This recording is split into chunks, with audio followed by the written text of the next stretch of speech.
All right, we're going to go ahead and get started. Thank you all for coming. My name is Michael Leidy. I'm the Director of Public Policy for the California Nurses Association and the National Nurses Organizing Committee.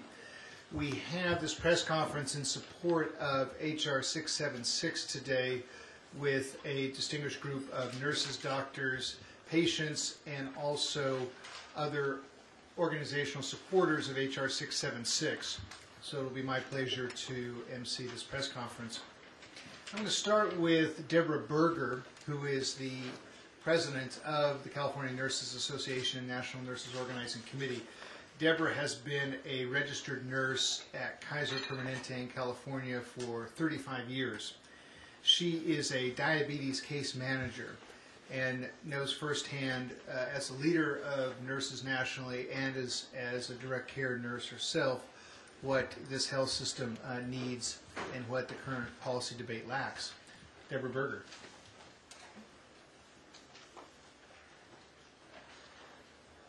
Thank you for being here this afternoon. First of all, I'd like to address my comments on President Bush's health care plan for our nation.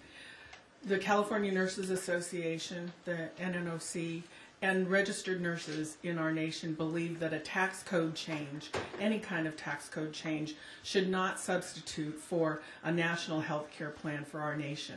That's an obscene remark and plan that he has outlined.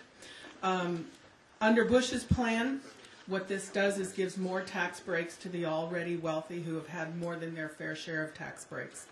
It penalizes people who already have adequate health care coverage or just barely adequate health care coverage when you take into consideration the rising prices of drugs that most people are required to take in order to maintain a healthy lifestyle.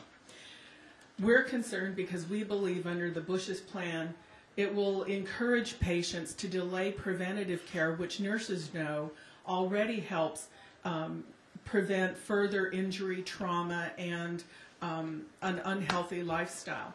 We're concerned that a minor injury that's not treated could end up leading to a stroke, heart attacks, loss of an organ such as a liver, a kidney, or an amputation. And as a diabetes case manager, I've seen that in my own practice.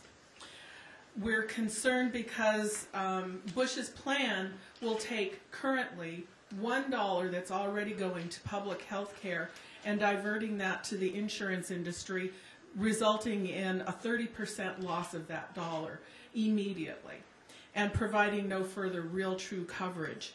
So we're very, very concerned that what this will lead to is a healthcare slum in our nation's capitals, in our nation's cities, and we believe that our country deserves better than what Bush is currently proposing. Thank you. We also have today Patty Aiken, who is a staff nurse from the Pennsylvania Association of Staff Nurses. I'm going to ask Patty to speak a little bit later, but I just wanted to make sure that you knew that there are other registered nurse organizations in the room as well. Our next speaker is Dr. Oliver Fine. He is a national board member of the Physicians for a National Health Program, a longtime single-payer organization. He's chair of their New York City Metro chapter. He is a professor of clinical medicine and public health at Weill Cornell Medical College and is a practicing general internist. Dr. Fine. Well, again, welcome this afternoon. I'm delighted to be here. I was asked to talk a little bit about President Bush's State of the Union address.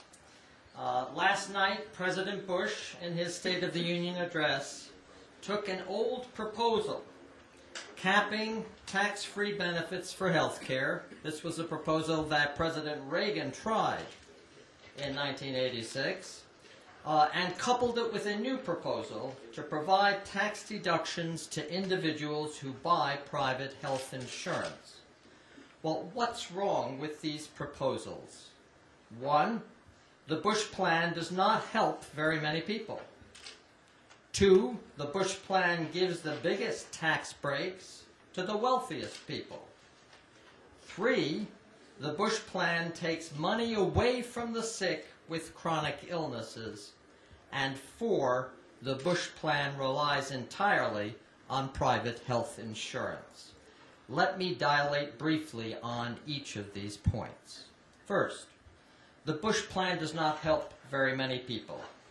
The administration even admits that their plan will probably help only 3 to 5 million of the presently 46.6 million uninsured people in the United States. This is not universal coverage. It leaves over 40 million people without health insurance. In addition, over the last 2 years, 82 million Americans reported that they had experienced a period of uninsurance. More and more of us are feeling insecure about our health insurance. Second, the Bush plan gives the biggest tax breaks to the wealthiest people. We did a back-of-the-envelope calculation. It shows that a single mother earning $16,000 a year will get a $154 tax break. Great. Whereas a single mother with a $450,000 income gets $5,400.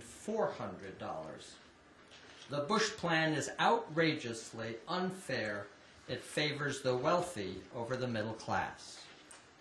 Third, at the same time, the Bush plan limits the tax deductibility on what he calls gold-plated health insurance plans that cost more than $15,000 per year. Well, who has this kind of a gold-plated policy?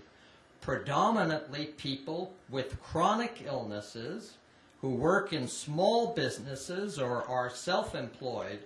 In reality, the Bush plan taxes the sick.